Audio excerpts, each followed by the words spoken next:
Hey everyone out there on YouTube, my name's Barry and I wanted to talk about my tinnitus.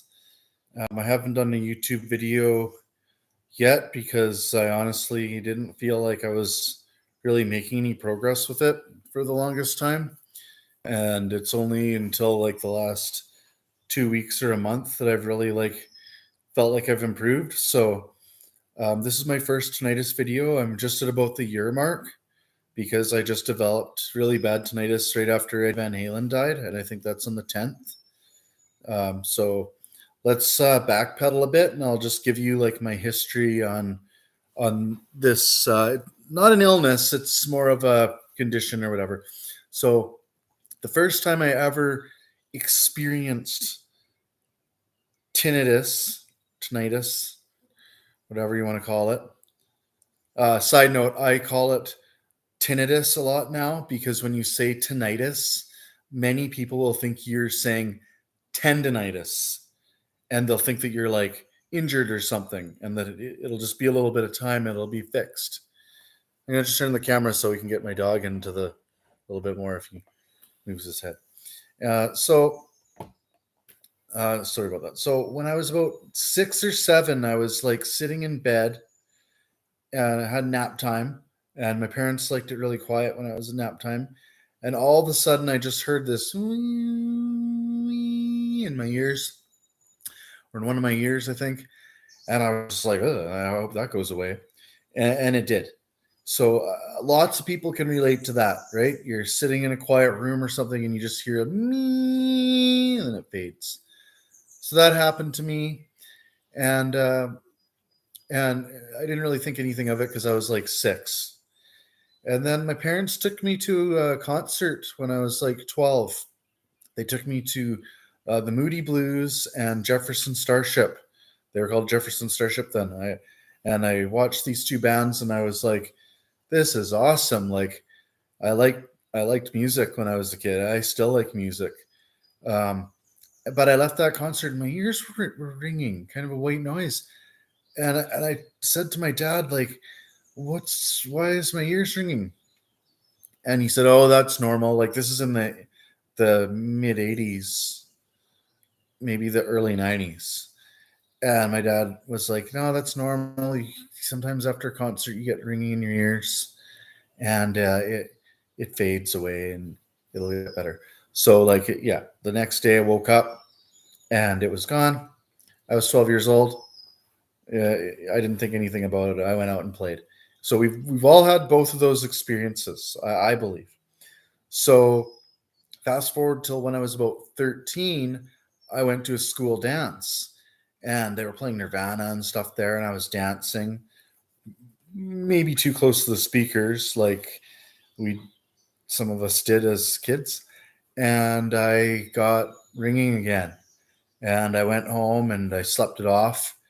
But this time it kept coming back. Like it either stayed at a low level or I can't totally remember, but I remember that summer there was cannons that would fire at the nautical days. And I was super like, oh, I don't want to hear these cannons at this nautical days event. I got to do something. And so my parents discovered that I probably needed earplugs. So we got some earplugs for me from the lumber yard. But back then, like bullying was a thing and I couldn't wear bright yellow earplugs to school dance. So I skipped a couple of school dances because I was actually afraid of being made fun of because I might need to wear earplugs now. Now, during this time, I grew up playing classical piano and I was starting to play variety of different instruments. When I was about 12, I started playing guitar and bass and drums. And I wasn't wearing my ear protection when I'd play the drums at first. We didn't know. In 1993 or 1992, it was still relatively like normal to play loud music without hearing protection. It was still kind of like the 60s. So, I never really thought that the piano was loud, but looking back on it now, if you metered a piano, it's quite loud. It's probably like 85 or 90 decibels, depending on like where you meter it. Anyways, I had this ringing. So I actually went to the doctor about it back in 1994. I finally went to the doctor. I was playing guitar. The ringing came, and I was like, oh. And of course, he provided me with a nose inhaler. Probably because back then they thought it was something. The classical theory is that tinnitus is still like a ear thing. So they would treat it like an ear disorder. So they'd be like, they'd start with eustachian tube dysfunction. So they'd like typically give you like a steroid spray or something. That's what they'd do in the 90s. And then it would come, I'd be playing guitar in my room. I unplugged or whatever, and the ringing would come. I'd use the inhaler, nothing would happen. And so there wasn't much knowledge in the 90s about tinnitus. So I got a night guard because sometimes the jaw thing can cause it, TMJ. And I've always been a jaw clencher. I've got big jaw muscles, kind of a peanut shaped head, right? So anyways, I tried all that, and throughout high school, I knew it was there, but it didn't really bother me. Sometimes at night I would like lay in bed and I could like hear the fridge back when fridges were a bit louder, and I would be like, oh my God, I can hear ringing with the fridge. Or I'd listen outside my window and I'd be like, oh, this is weird. I can hear ringing out with the ambient sound outside. And at piano lessons, my aunt was teaching me, I'd go to piano lessons and go, oh, it's ringing. And she'd go, oh, is it this? Is it that? And like, nobody really knew what it was. And then it didn't really bother me. I ended up going to music school.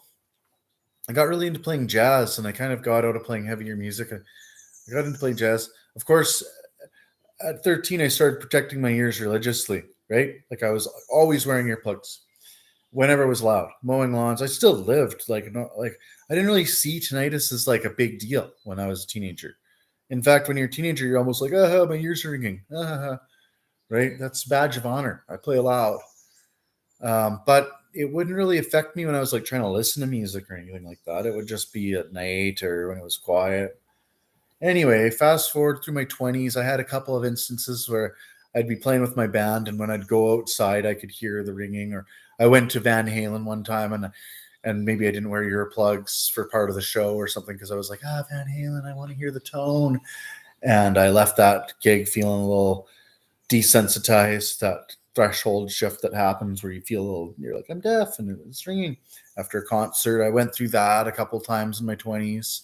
Like stuff that's actually considered kind of normal in our North American society. And then it didn't really bother me throughout my late 20s or anything like that. And then I went up to Alberta to work, and I was like working on a few industrial plants and stuff like that. And I could hear some ringing at the end of the day in my truck, or I ended up, somebody blasted an air horn and I was there, and that caused some ringing. So I had a few little bouts of it where I knew that I always had it, like even at night. Like I knew that I had it at night, and I knew that if it was in a really quiet room or something, I could hear it. But I never really had it to the point that I could be outside or whatever and I could hear it until I was in Alberta in about 2015, and one day I was just like, oh my God, I'm having a tinnitus flare up or attack or something. And I think it happened in 2013, 2014, 2015. And then I moved back to BC, and I started working in a bunch of dams, and I was doing a whole bunch of industrial work because I'm a red seal carpenter by trade. And I was going up to Site C in northern British Columbia, and they were blowing like compressed air like crazy on the concrete, and there was like chipping hammers and all sorts of stuff all around me, like loud saws and lots of carpenters and different trades and stuff like that. And when I finished that job, I had a really bad case of tinnitus. It started developing while I was there, and I went and got the in-ear molds and stuff like that. And I listened to, and then so I found this sound therapy on YouTube. It was like 1 hour of tinnitus sound therapy, and it was like this psh, with all these little beeps and boops. And I listened to that for like 2 weeks solid. I would just, every time I heard the tinnitus in my field of sound, I would listen to this sound. And even in bed at night, in my truck, whatever, I had a pair of earbuds. I was listening to this sound all the time. And it went away. It went away, and I was like, wow. In my mind, I thought I beat tinnitus. Like, wow, I've kind of had this off and on for my whole life almost, but I think I beat it. And yeah, I could sit in the quiet room and not even hear it. So I didn't even think anything of it. I started mountain biking a lot. I went through a little bout of depression, and not to get too personal, but between my mountain biking injuries and my anxiety and a bit of depression, I ended up taking some medications. And this is a real big one that I didn't really think about until this time that it happened, because we're leading up to this. But I will say medications can cause tinnitus, and it's really important that if you have tinnitus, that you either avoid certain medications or at least do your research on the medication and make sure that you absolutely need that medication before you take it, because certain medications could cause you to have permanent tinnitus for the rest of your life, or if you mix them with other medications or whatever. So myself personally, I was on a very low dose of a anti-anxiety medication, and I was on taking some naproxen for pain. I sprained my ankle, and I had a few other, but I also had a couple of crashes and head injuries and stuff like that leading up to my most recent onset. So a year ago, after Eddie Van Halen died, I was selling my house, and it was very stressful.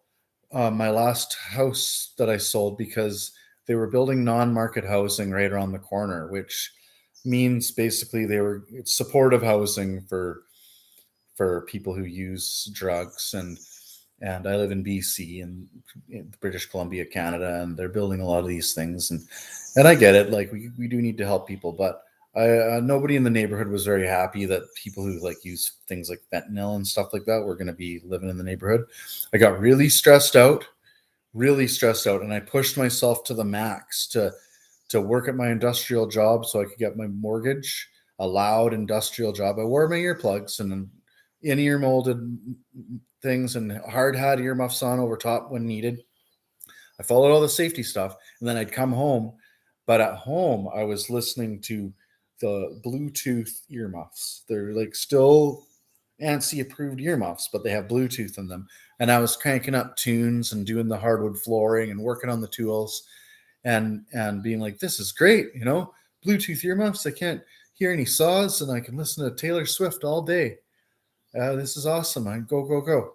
And I was like getting up at 5 a.m, driving to work, doing a 10-hour day, driving home at 5:30, getting home at 6:30, having a slice of pizza or whatever, and then working on my house till like 10:30, 11 at night, because I wanted to sell it like right away before they built this supportive housing unit that tank the value of your neighborhood, right? And you end up having like, and I'm not trying to be judgmental or anything here. This is everybody has a place in society, but it ends up bringing in the shopping cart guys and needles and weird places and stuff like that. It does everywhere they put these houses. So I got really stressed out about that. And I was just working all the time. So there's all these factors that came into play when I look back on it, right? And I was drilling holes like crazy with this jackhammer drill at work, wearing all my stuff, but I was holding onto this super vibrational drill. And on the Friday after Thanksgiving, like a year ago, at the end of my day, I was just like, geez, my ears are ringing more than normal. And I thought, well, normally I take my earplugs out and the ringing gets drowned out by the ambient sounds of the neighborhood or wherever I am, or my car stereo or whatever. Just the sound of wind or whatever. Just normally just any little sound would just cancel out what I had before. It would just be at night when I'd be laying in bed and I'd be like, oh my God, this is like getting more and more and more. That's what I had before. This was like me. And so I was like, whoa, wow. And when I signed the papers for my house, I was in the notary office and I was just like, oh my God, I've heard this before, but it never for days on end. And so then I took some time off to move, and it just kept getting worse and worse.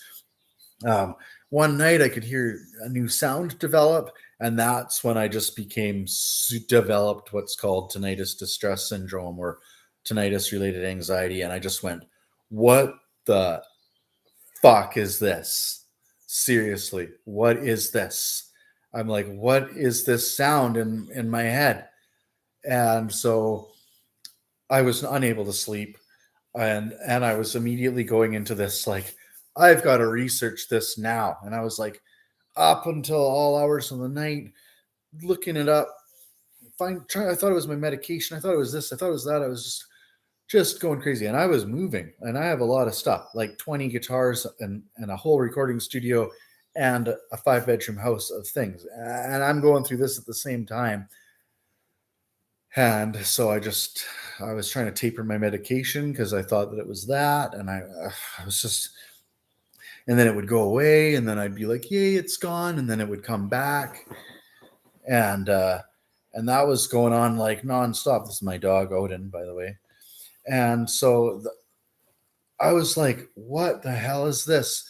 So we move.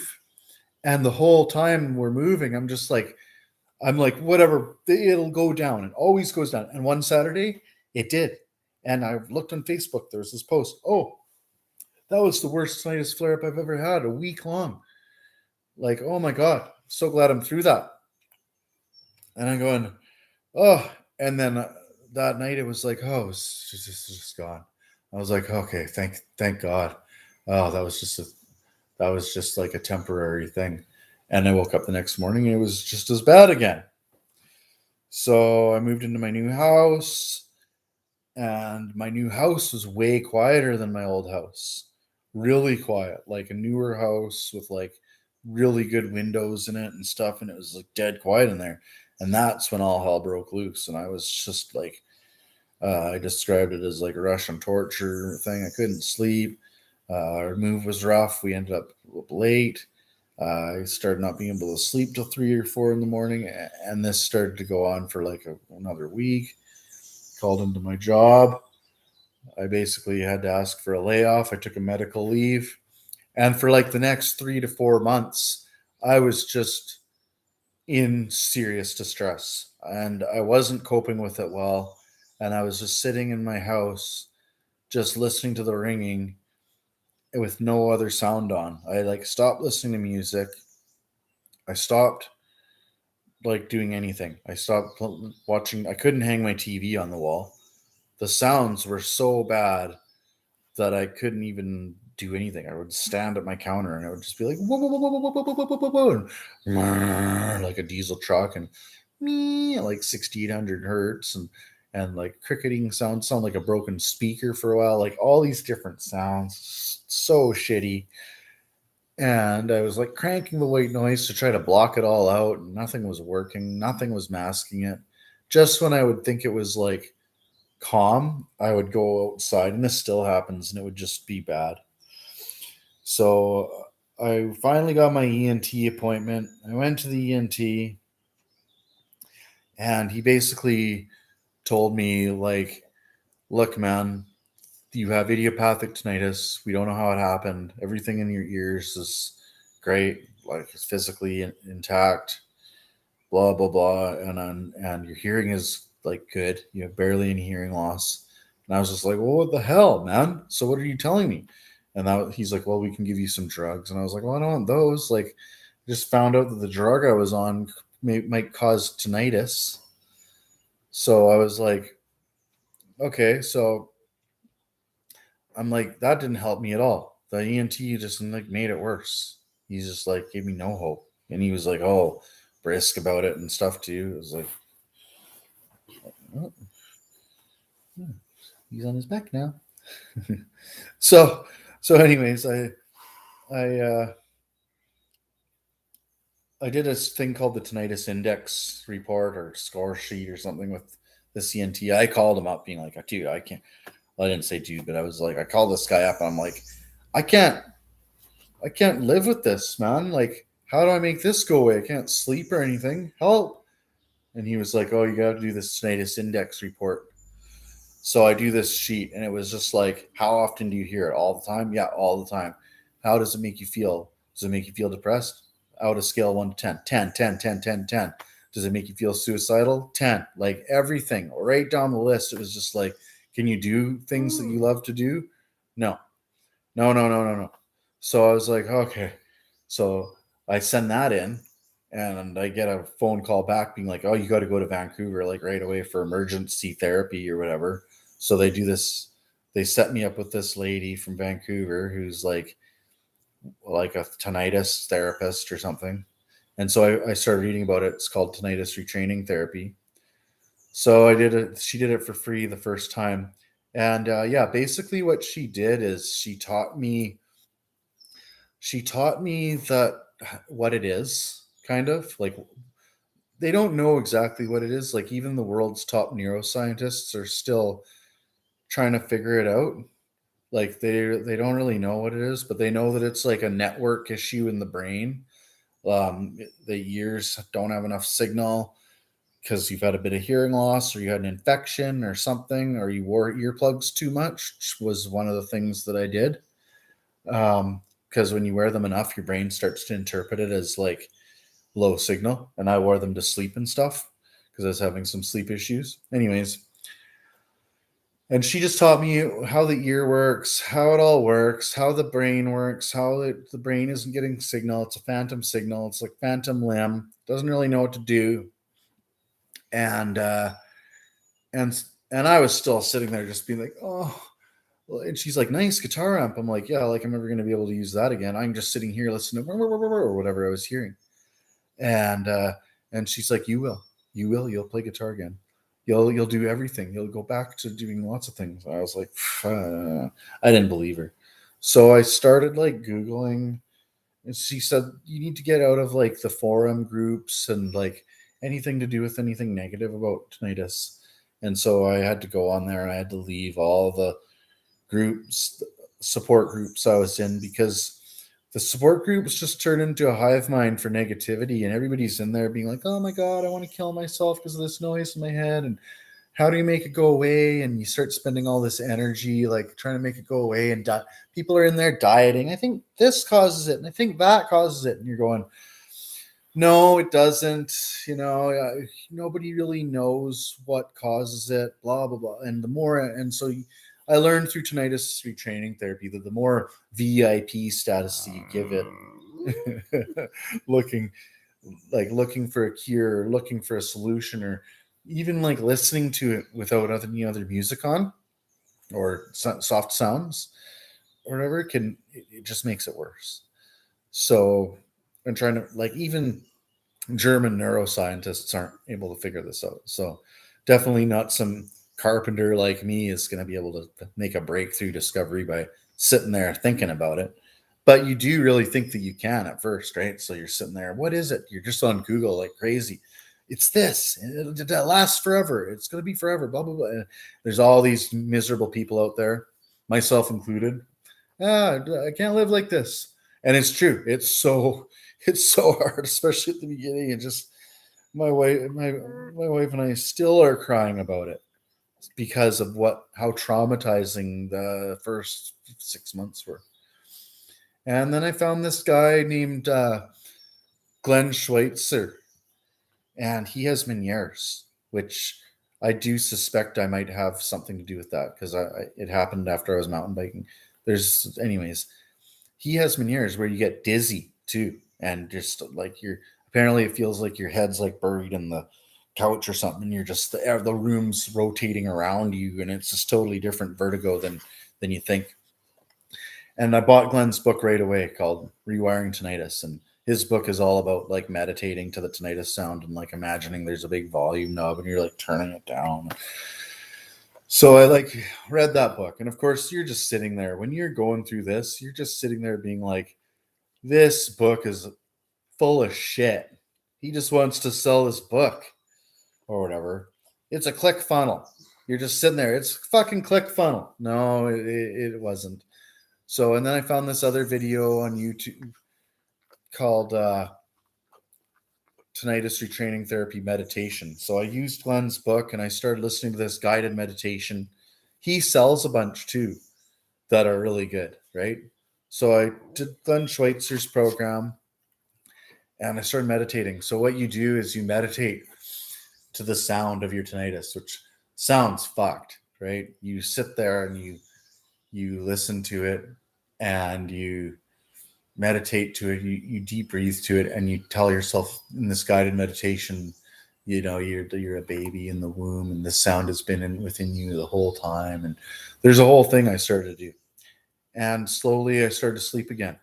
And that was in about February. Like I went through like 3 or 4 months of like horrible sleep, like just horrible. And waking up in the middle of the night too and hearing it in my head and it sounding loud and getting freaked out. And so once I found Glenn Schweitzer, I found this other guy named Julian Cowan Hill. He's this British guy.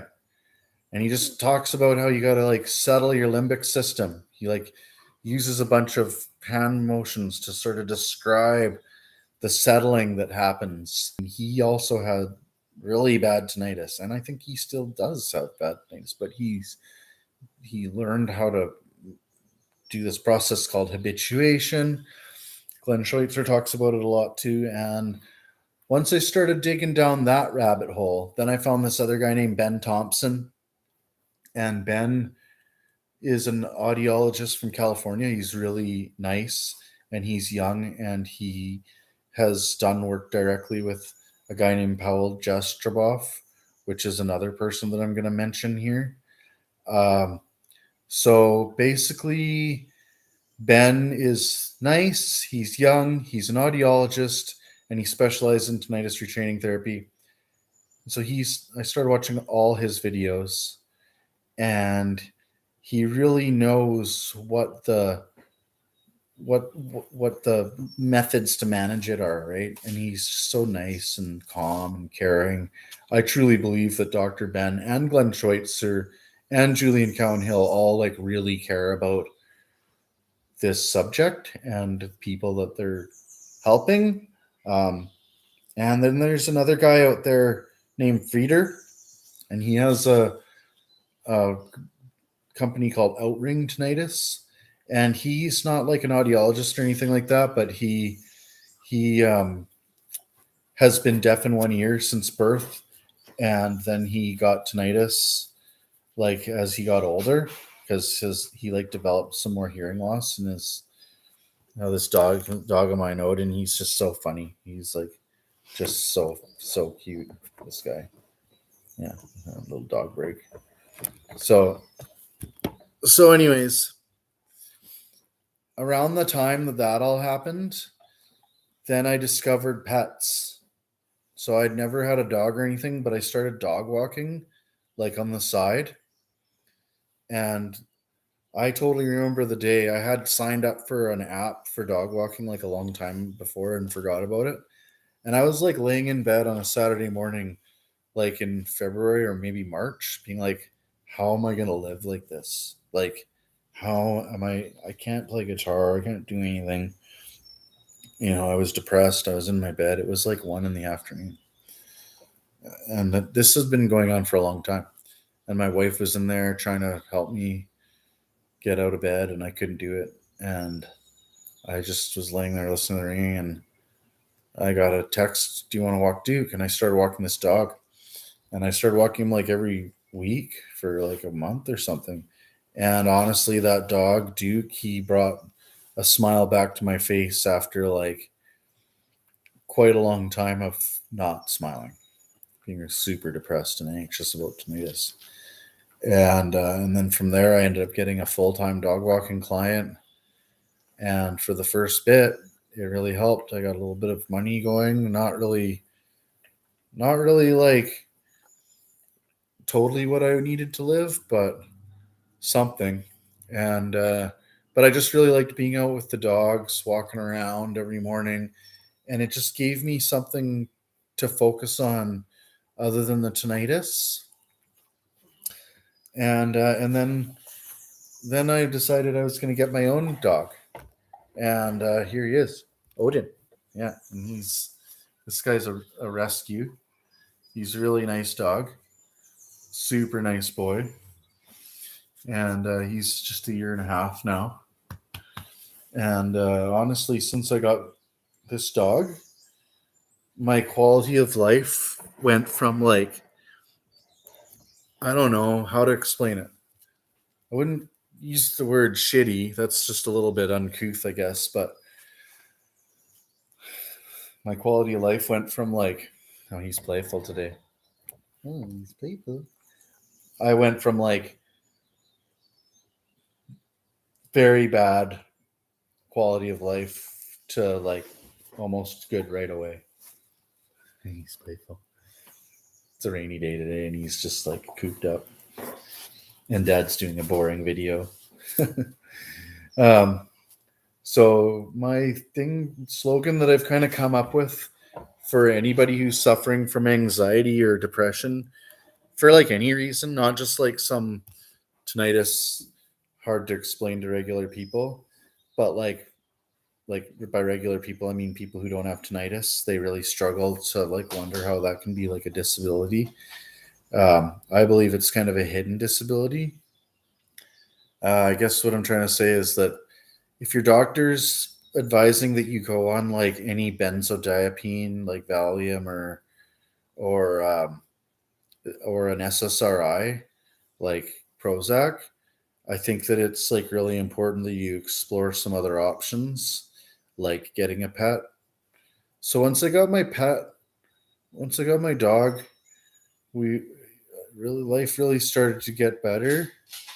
Um, and he sleeps in the room with me, and he keeps me company. And on the days that I haven't been doing too much, he's like there with me and like making me feel like I'm not all by myself, because like a lot of this time, like my partner's been working and I'm just been at home for at least the first 6 months. I like couldn't really do anything because I couldn't work anymore in my trade, and I still can't really I can't really do industrial anything super loud, and there's still quite a lot of fear of the tinnitus getting worse, and every day is different.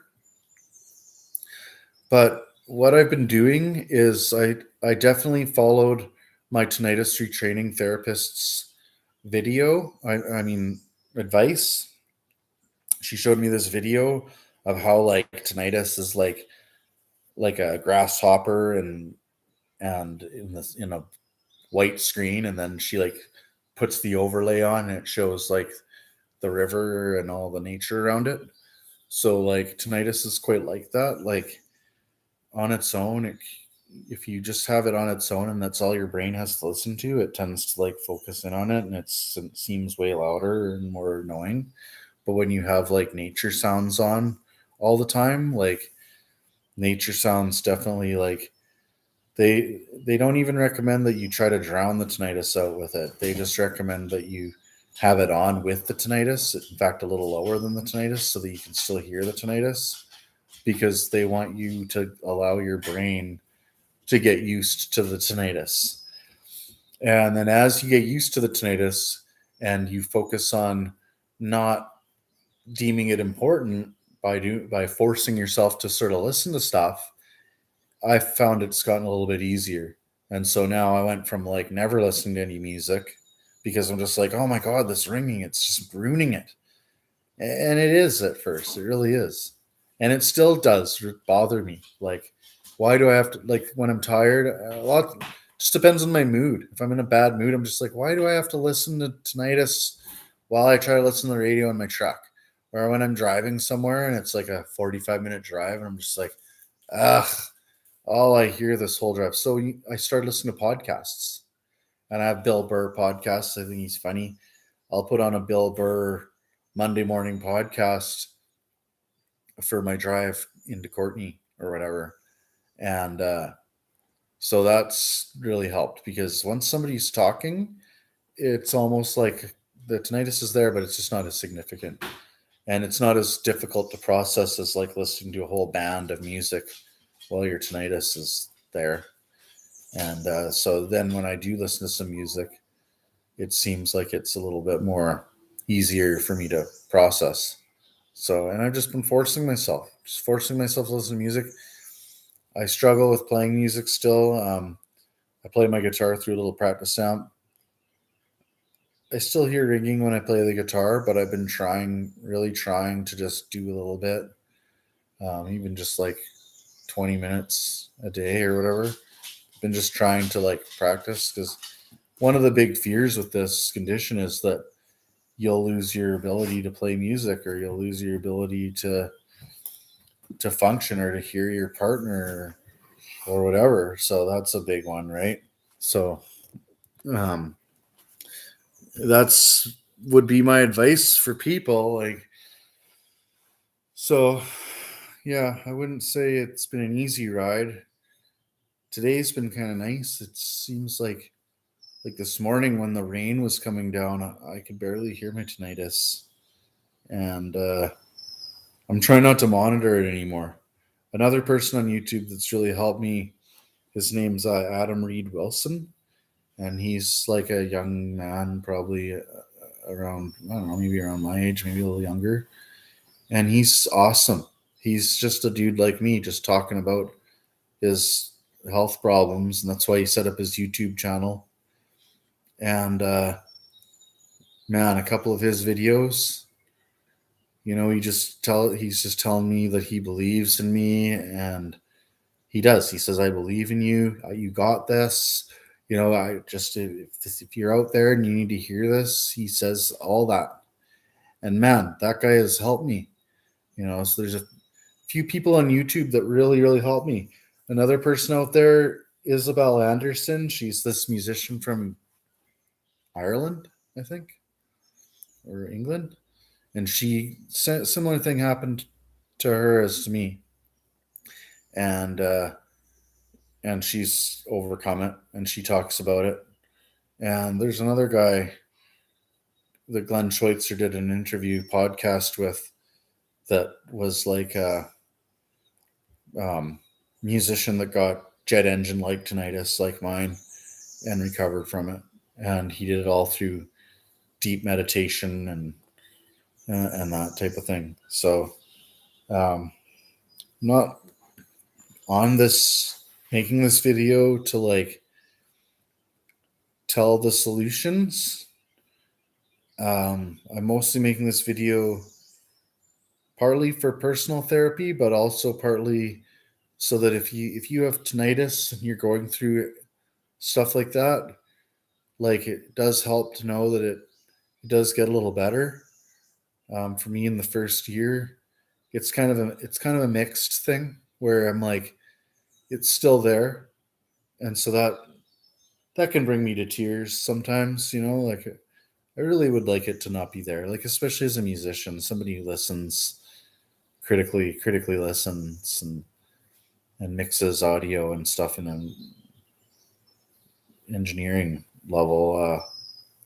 Yeah, it's pretty annoying.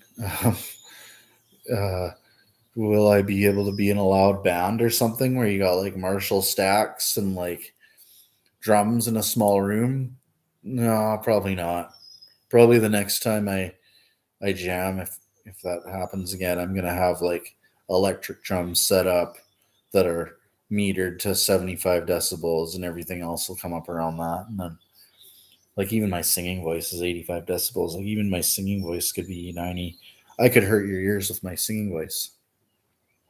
So the band only really needs to be a little louder than my voice. Like, what's the point of turning everything up in a small room to 100 decibels and then putting earplugs in? It just makes no sense. But we didn't have electric drums when I was starting out. If we did, they were super 80s, like, so, it's been a journey. I struggle with going outside a bit because I hear my tinnitus really well outside. So sometimes I'll be in a bad mood because like my dog wants to go outside, and I'm just not in the mood to like listen to a helicopter go by and hear tinnitus, and stay inside. And I'll do something else, like play Call of Duty or play with my dog inside on the couch. Like, I'll just be doing more stuff like that because I do get anxiety. Like, when I go outside and I hear this ringing sound over a lawnmower or whatever, it causes anxiety.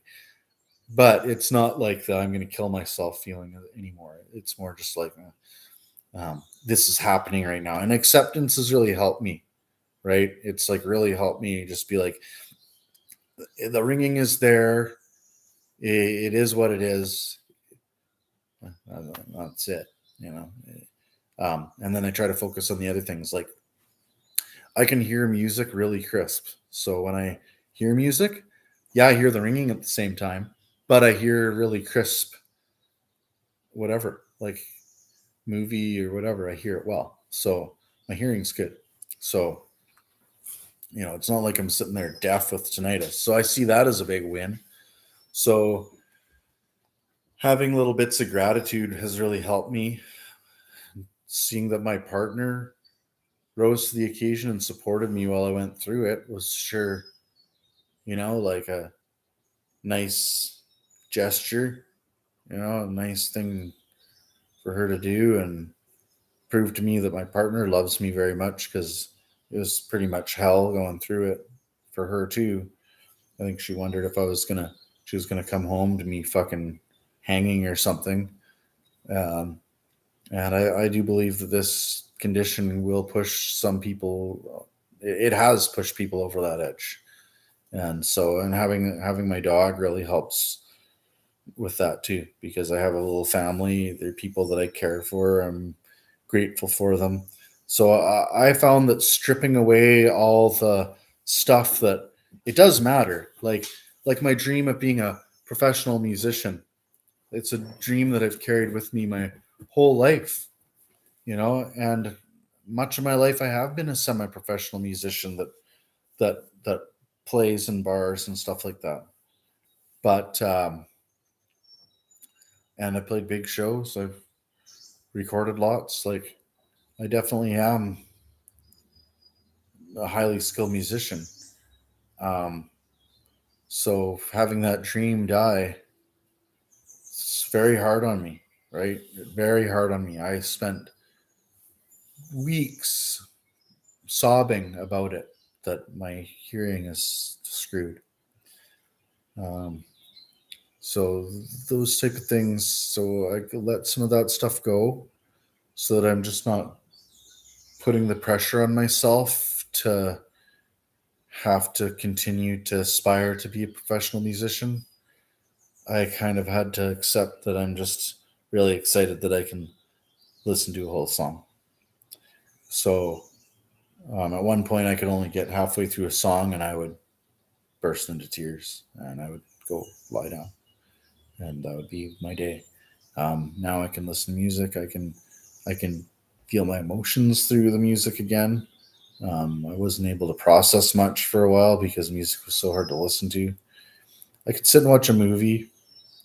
I can do quite a bit that I couldn't do a year ago. I can drive. Like I couldn't really drive that much. I hear it when I'm driving, so I'd get super anxious.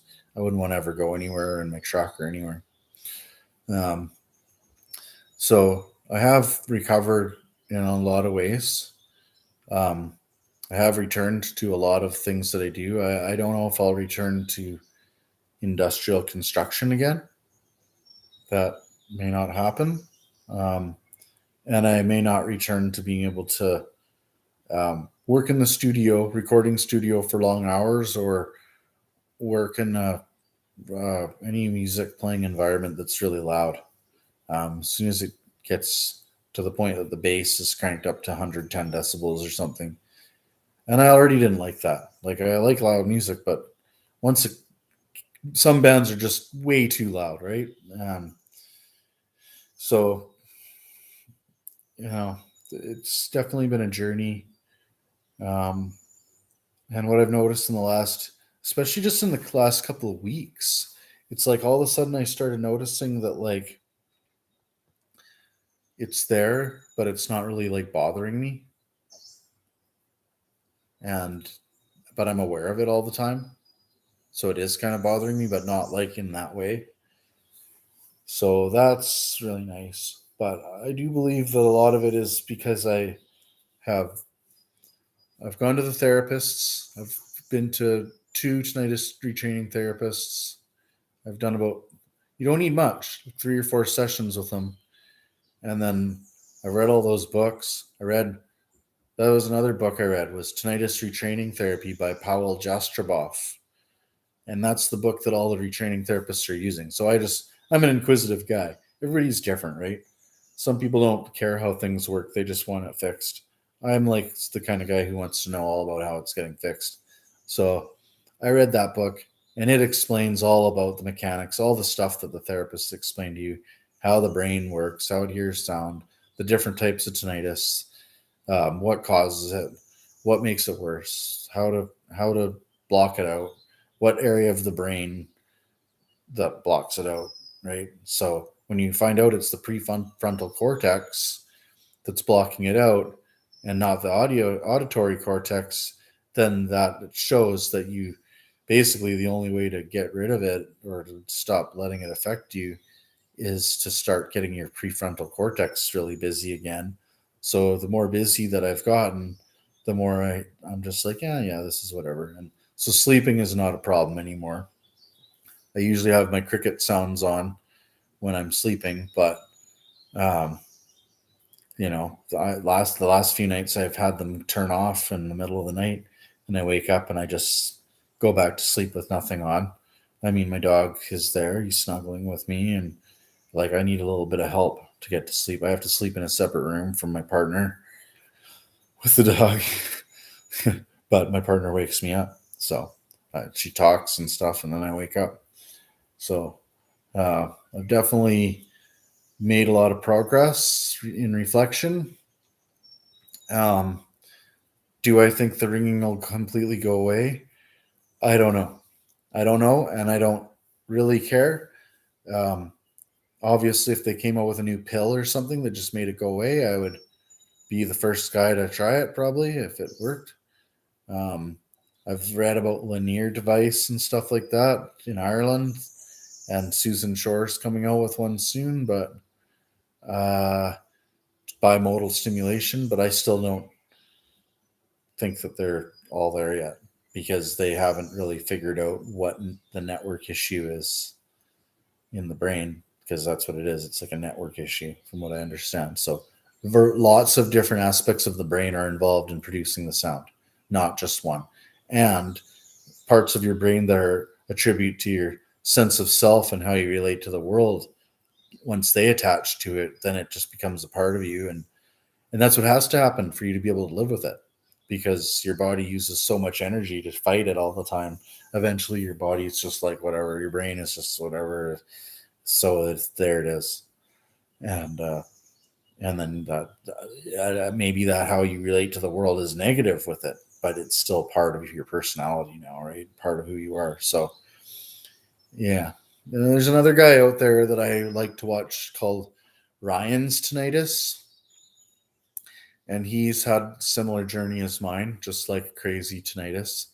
And he kind of does videos like this where he's just kind of like talking in his house about it, and it just like it's good to watch because he's just a regular dude. I think he's a paramedic or something, and he used to be in the military, so like really common for military guys to get it. But he's just like a dude. He's from Canada too. He's just a dude, and I like his videos.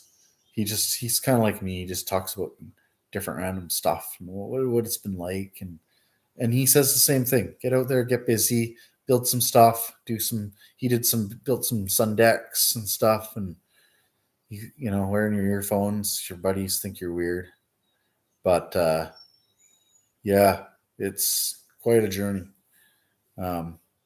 But though that's anybody out there who's struggling with it right now, who's like even gotten this far, like I don't know how you've watched me ramble for an hour, but anybody who's gotten this far, just like the other people on YouTube that I've watched, do know it does get a bit easier, right? It gets easier. I call it managing expectations. So the faster that you kind of stop hoping that it goes away and just kind of like learn how to like actually just cope with it, then the faster that you're gonna kind of be able to live. So yeah, in retrospect, go out and buy off Amazon. It's $10. Rewiring Tinnitus by Glenn Schweitzer, and then read that whole book. and then buy tinnitus retraining therapy and just have it there. Don't necessarily read it. It might just be like way too much. And then book yourself an appointment with like Dr. Ben Thompson seems like a good go-to guy that you can talk to that knows the protocol really well. And even one tinnitus retraining therapy session to just help you change your point of view on it.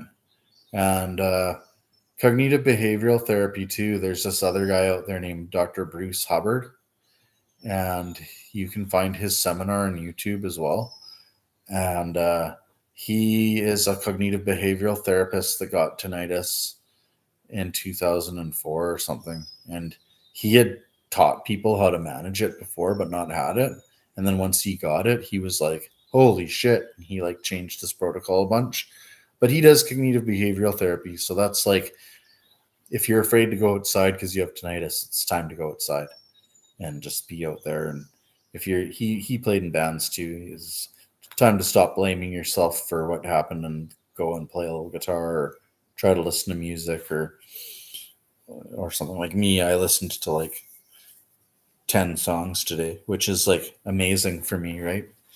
But that's all I have left. Like, but I'm thankful that I could. There was one song that made me cry a bit, and I kind of was able to feel like let some feelings out, and just know that it does get a little bit better, and get off the forums. Like sometimes I'll have a panic attack and I'll end up on Reddit, and I'll be back there like on our tinnitus and being like, what is it? How? Why? And is it going to go away? And I'll just start typing in questions or asking or reading threads. And it is really quite unhealthy because none of that is going to fix it, right? None of that's going to fix it. It's only going to make it harder. So my advice is to just to watch some of that Julian Cowan Hill and watch some of that Ben Thompson's videos and immerse yourself in like that aspect of it. And that's what I do now. When I'm feeling sorry for myself, I don't sit on my phone the whole night, like scrolling Reddit looking for what I want to find. I go on to YouTube a lot of the time and I'll find there's like lots of videos like mine where the guy's just like talking about it, just like a regular dude. And that can really help because you're just not feeling like it's some therapist telling you you'll get better.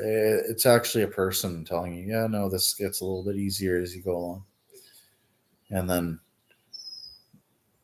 your hearing therapist and stuff will teach you all about when to use earplugs and stuff like that, because you can overuse earplugs. So I know this is a big long rant, but I kind of needed to get it off my chest because,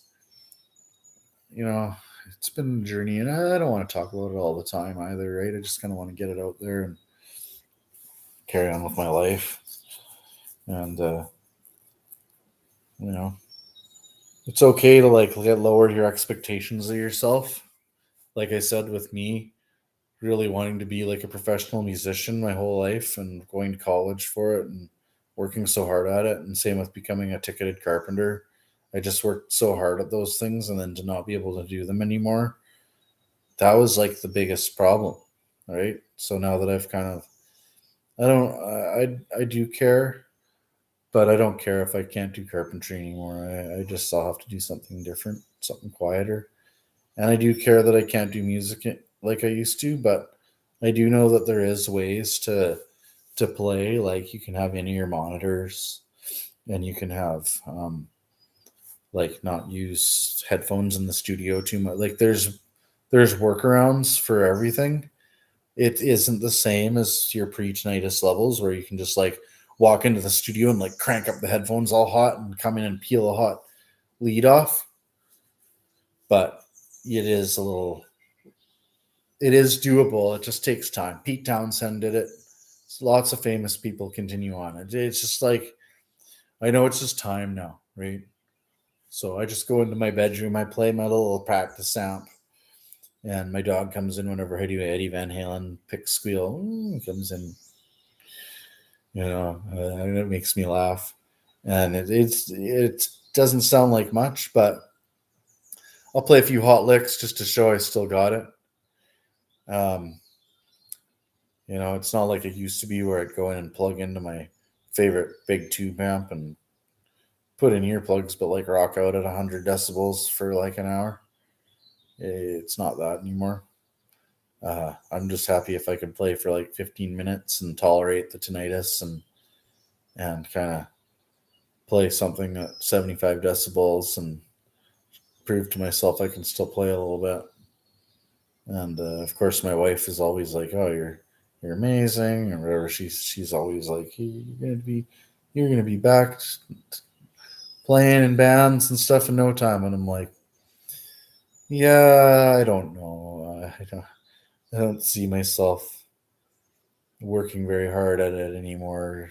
Putting my auditory system through possible giving myself more tinnitus or reactivating it." But you never know, right? Maybe time will tell. I didn't think I'd be able to do anything a year ago. So I didn't even know how I'd live my life. Now I'm sitting here, it's fairly quiet in my house. I've got nature sounds on. You might have been able to hear it. So that's the other thing, too. If you can get some nature sounds going as soon as you develop this, you will be thanking me later. Don't sit there and listen to it. Put on some nature sounds. Even if you can hear the tinnitus through it, just listen, have it on. So frustrating. I don't want to talk about it anymore. But I do want to give back, I guess, to the community. And I want to create awareness. People who don't have it. It's hard to imagine a constant ringing in your ears when you hear silence in between things, right? You're like, Tina, what? Yeah, tinnitus. It's constant ringing in your ears. People are like, oh, that would be so horrible. And yeah, I also stopped hanging around with people who say stuff like that, right?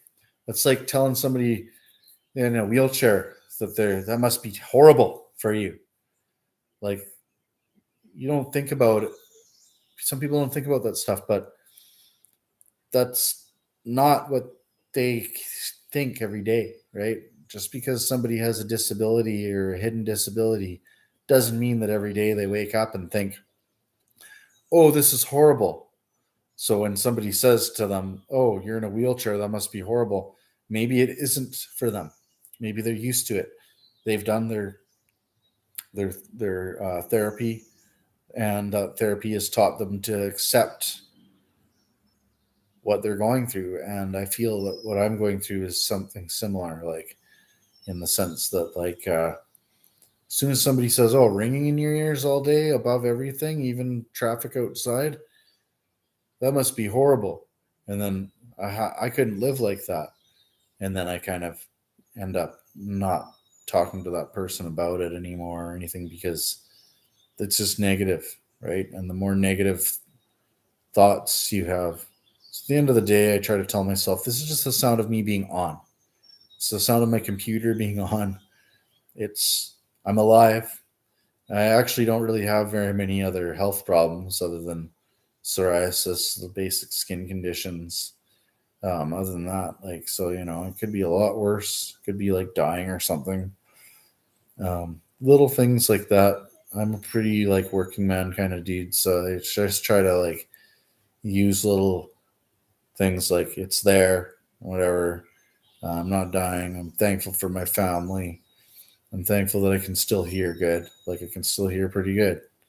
I just hear tinnitus with things. It's just there. I just try to tell myself some stuff like that, because I just don't want to fall back into that negativity trap that just totally is disabling, right? So, and like I say, having the dog really helps. It's like he's there, he's comforting, he's playful, he's funny, he brings lots of joy. So that's my advice to you: is find ways to learn how to cope. Yeah. be interested to hear what everybody has to say in the comments. And I know I've been rambling for an hour, but I hope that maybe I helped somebody out there relate, or you just listen to me ramble while you're falling asleep or something. And if you want to private message me on here or anything like that, you're totally welcome to. I'll totally answer. I don't mind helping. Well, have yourselves a great day, and I'm going to go get some lunch and take the dog for another walk. Talk to you soon. Bye.